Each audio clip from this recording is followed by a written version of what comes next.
Superman didn't just dominate the superhero genre, he strangled it. While the Man of Steel had his name, his logo, and a fan base that stretched back decades, other superhero films in the 90s were out there bleeding for attention with nothing but raw ambition and a prayer. Every single film on this list tried. Bigger suits, louder explosions, darker cities, massive marketing campaigns. They were chasing the kind of cultural dominance that made DC's caped icon untouchable. And in the process, they burned through millions trying to prove they could do it better. But here's the part nobody talks about. The main question is not why these films failed. It is why nobody ever blamed the right thing for it. Today we're digging into 10 forgotten 90s superhero films that got caught in the crossfire of Hollywood's confusion. One of these films made less money than a McDonald's franchise. One was secretly a remake of the greatest film ever made. And the #1 movie on this list didn't just flop, it shut down the entire superhero genre for almost a decade. Number 10. Meteor Man, 1993.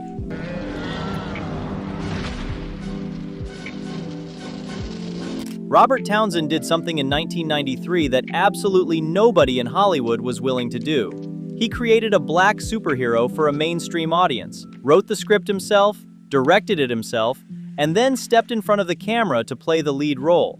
The story follows a Washington, D.C. school teacher named Jefferson Reed who gets struck by a glowing green meteor and suddenly gains superpowers. But instead of flying off to save the entire planet from some alien invasion like a certain Kryptonian we all know, Jefferson does something way more interesting. He walks right back into his own neighborhood and tries to save it from the gangs tearing it apart. That concept alone was more grounded and more human than anything Superman ever attempted on screen. Even the cast Townsend assembled was absolutely unreal for a film this small. James Earl Jones showed up. Bill Cosby took a role. Sinbad was in it. Luther Vandross made an appearance. A young Don Cheadle played a gang member years before he'd become War Machine in the MCU. The sheer amount of talent crammed into this movie should have made it an event. Instead, it barely made $8 million at the box office and vanished from theaters almost overnight. Meanwhile, Superman kept getting sequel after sequel despite diminishing quality and shrinking ambition. What is genuinely painful about Meteor Man is the craftsmanship underneath it. The comedy lands. The heart is real. The community messaging connects in ways that big-budget superhero films with 10 times the budget never managed to pull off. But if you think being ignored by your own studio is bad, wait until you hear about a comedian who built his superhero from literal garbage and still got closer to the truth of the genre than most big-budget productions ever did. Number 9. Blankman, 1994. Hand it over. They're checks. Hand it over. You ought to think about showering if you want to remain anonymous. Picture this, a superhero with no powers, no money, no fancy alien technology, and absolutely no business putting on a costume. His suit is stitched together from old clothes. His gadgets are built from broken washing machines, busted vacuum cleaners, and whatever else he can pull out of a junk pile.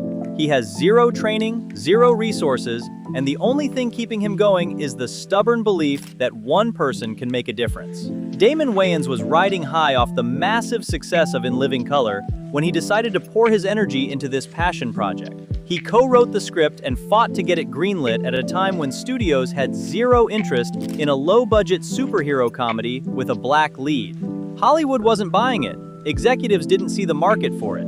Columbia Pictures backed it but had absolutely no idea how to sell it. Was it a comedy? Was it a superhero film? Was it a parody? The marketing could not decide, so it tried to be everything at once and ended up convincing nobody. The film opened at number 5 at the box office and fell off the radar within 2 weeks. No sequel, no franchise conversation, just another entry in the growing pile of 1990s superhero films that disappeared before anyone could appreciate what they were actually watching. And here is where Superman comes back into the picture. Studios in this era had a very specific image locked in their heads of what a superhero film was supposed to feel like. Serious, operatic, a larger-than-life figure saving a city from destruction. Blankman was none of those things. It was small, funny, and deeply human. And because it did not match the template that Superman had burned into Hollywood's imagination, nobody knew how to champion it. And if Blankman showed what you could do with almost nothing, the next film proves that even wild ambition and a fearless lead still weren't enough to survive the 90s. Number 8. Tank Girl, 1995. There has never been a superhero film quite like Tank Girl, before or after. A post-apocalyptic, punk rock, fourth wall breaking, jet black comedy about a woman who lives in a tank and refuses to follow a single rule society ever tried to impose on her. The source material was beloved. The casting of Lori Petty was inspired. The director Rachel Talalay was genuinely passionate about bringing this character to life with all her chaos intact. Then the studio got involved, and that exactly was the problem. Tank Girl did not want to be Superman. It wanted to blow Superman up, spray paint the rubble, and laugh while doing it. Hewlett himself contributed animated sequences that bridged live action and comic panels, giving the film a visual identity that felt completely unique. Talalay's original cut was weird, aggressive, and gloriously unhinged. And that's exactly when MGM stepped in and destroyed it. Studio executives panicked after early screenings. They forced massive re-edits. Entire sequences were removed. The tone was diluted. Talalay has spoken openly about how the studio ripped her vision apart and left behind a patchwork version of the film she actually made. The final cut hit theaters feeling disjointed and unfinished, because in many ways, it was. Tank Girl got punished for daring to be something different. But decades later, something shifted. The film found its audience. Women who grew up watching Petty's unapologetic performance turned Tank Girl into a feminist cult classic. It became a symbol of what happens when a female-led superhero film refuses to play nice. The only tragedy is that Talalay's real version of the film, the uncut, unfiltered original, may never be seen. And if the system crushed something this bold, wait until you see what happened when Hollywood tried to turn a lifeguard icon into a dystopian action hero. Number 7. Barb Wire, 1996.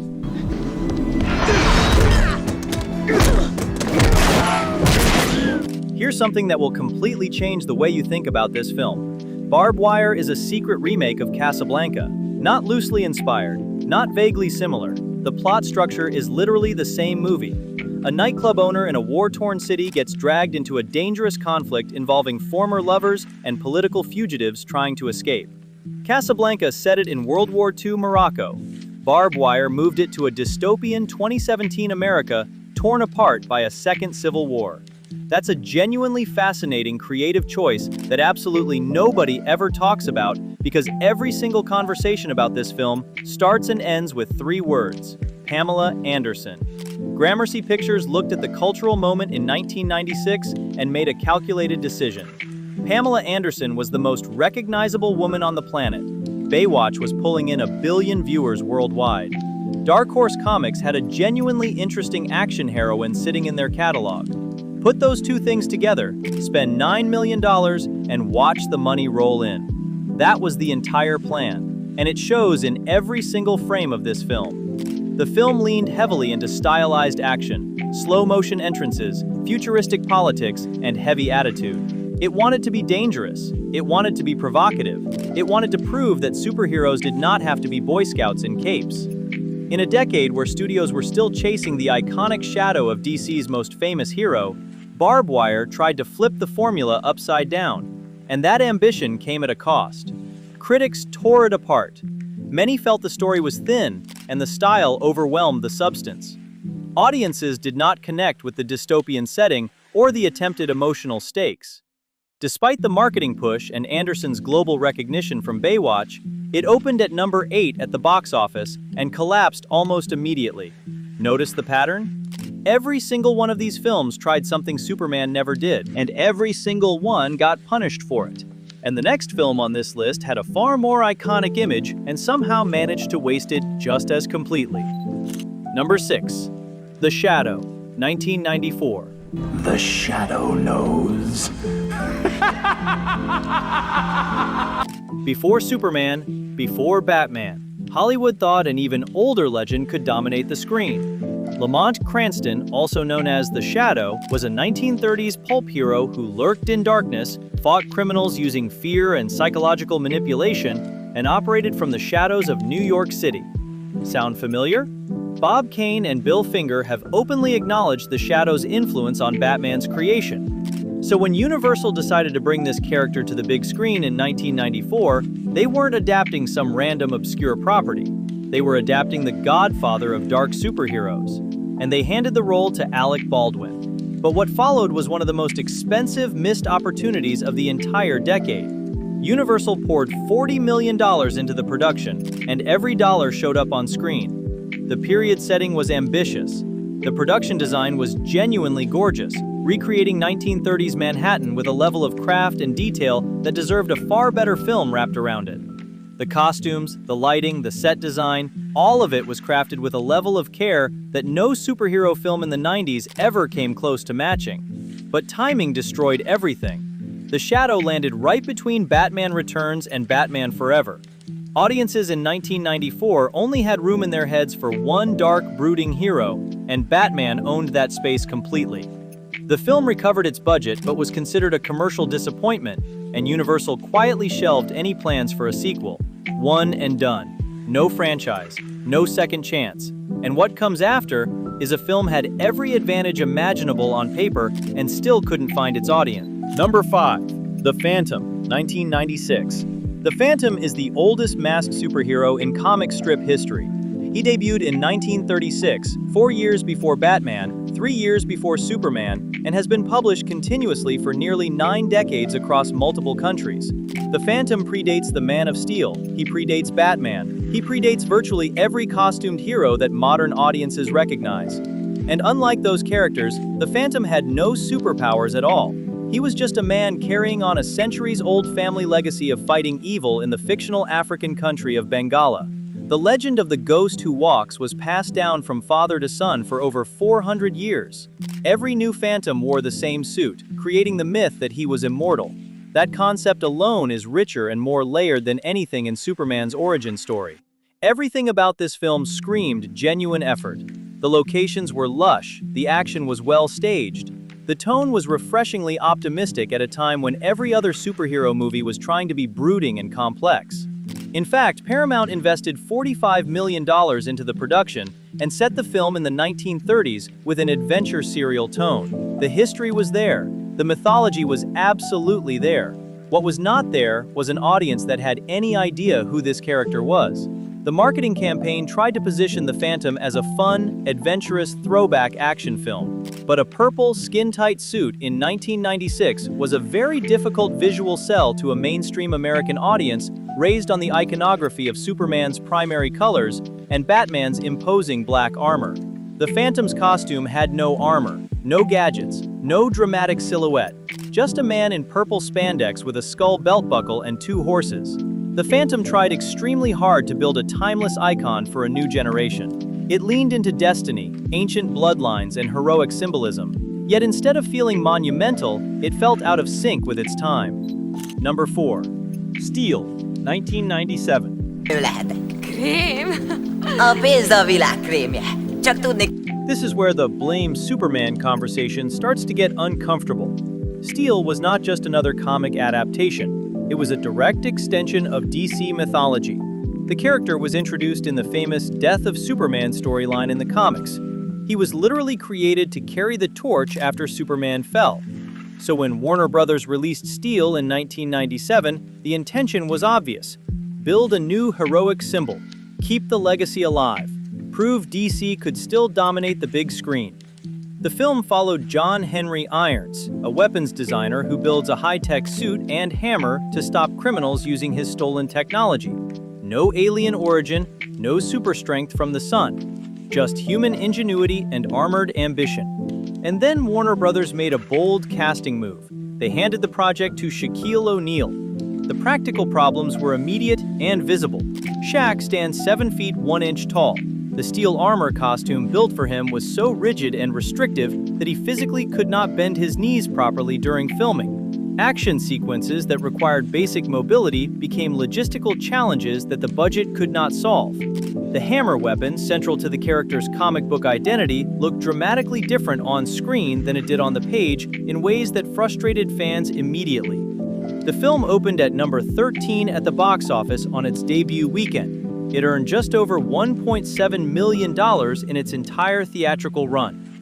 The failure of Steel was not a creative failure. It was a resource failure driven by a studio that used the character's connection to Superman as a marketing angle while refusing to invest the budget that connection deserved. They borrowed Superman's legacy to sell the film and then starved it of everything it needed to honor that legacy. And what came next was a film that had none of those excuses, a massive source material, a passionate fan base, and a production that still found a way to become one of the most visually infamous superhero films of the entire decade. Number 3. Judge Dredd, 1995. Sylvester Stallone at peak star power, one of the most beloved characters in British comic book history, and a single creative decision that destroyed everything before the audience even had a chance to care. Stallone took off the helmet. In the comics, Judge Dredd never removes his helmet, ever, not once. It's the defining visual trait of the character. Dredd isn't supposed to be a person, he's supposed to be the law itself, faceless, unyielding, and completely without ego. His identity is the badge, the uniform, and the authority. 20 minutes into the film, Stallone's face is fully visible, and it stays that way for the rest of the movie. Comic fans around the world collectively lost their minds, and they never forgave it. But the helmet wasn't the only problem. The tonal whiplash was devastating. One moment the film is trying to build a terrifying megacity where millions live in crumbling tower blocks and judges execute citizens on the spot. The next moment, Schneider is delivering punchlines that belong in a completely different movie. It felt like watching two films fight each other for control of the screen, and neither one won. And if a giant dystopian epic with Stallone could not crack the code, what happened next shows that even groundbreaking special effects and R-rated intensity were not enough to save the genre. Number 2. Spawn, 1997. Nothing on this list went as far into the darkness as Spawn, not even close. A government assassin named Simmons gets betrayed by his own boss, murdered in cold blood, and sent straight to the underworld. He then makes a deal with a demon lord to see his wife one last time. In return, he becomes a hell-spawn warrior forced to lead Satan's army in the war against heaven. That premise alone makes every Superman storyline ever written sound like a bedtime story. The film leaned hard into groundbreaking visual effects, hellish landscapes, living chains, a cape that moved like it had a mind of its own. Superman's cape was his most recognizable visual, so Spawn's cape became the centerpiece of every poster, every trailer, every piece of promotional material. Except they did not have the budget or the technology to make that cape look real. They sold an image they could not deliver, and that exactly was what went wrong. Spawn tried extremely hard to redefine what a superhero movie could be. It wanted to prove that darker, edgier characters could dominate mainstream cinema. It wanted to break away from the towering legacy of Superman by going in the opposite direction. Yet the industry was still trapped in comparison. Every new hero was measured against that gold standard of cultural impact. Could it become iconic? Could it spawn toys, sequels, and mass appeal? And what comes in at number 1 answered those questions. But the full story of how it happened and what it destroyed is far more fascinating than the answer. Number 1. The Crow, City of Angels, 1996. After the success of The Crow, studios believed darker comic adaptations could become the next major wave. The original film was stylish, tragic, and culturally dominant. It proved superhero stories did not need bright colors or Boy Scout morality to succeed. They could be gothic, they could be violent, they could be emotional. And that is exactly where everything went wrong. Director Tim Pope delivered a bold, operatic cut that leaned heavily into surreal imagery, emotional tragedy, and a mythic tone. It was darker than the first film, more experimental, less commercial, and the studio panicked. Miramax executives reportedly forced drastic re-edits. Entire character arcs were removed, emotional beats were slashed. The narrative was restructured to resemble the first film more closely because executives were terrified of straying from what had worked before. The result felt hollow. Audiences could sense something was missing. Critics noticed the disjointed pacing. What was meant to launch a long-running franchise instead collapsed on impact. It opened weak and disappeared quickly. Hollywood, still chasing the cultural shadow of Superman, wanted icons. They wanted safe formulas. They wanted brand consistency. Anything that deviated too far from that template triggered fear. The Crow sequel could have pushed the genre into a new era of mature, stylized comic storytelling years before it became mainstream. Instead, executive interference turned it into a cautionary tale. Studios would rather control a brand than protect a vision, and that mindset shaped every superhero flop that followed. If you enjoyed this deep dive into 90s superhero chaos, make sure you like the video, share it with another comic fan, and drop a comment telling me which of these flops you secretly love.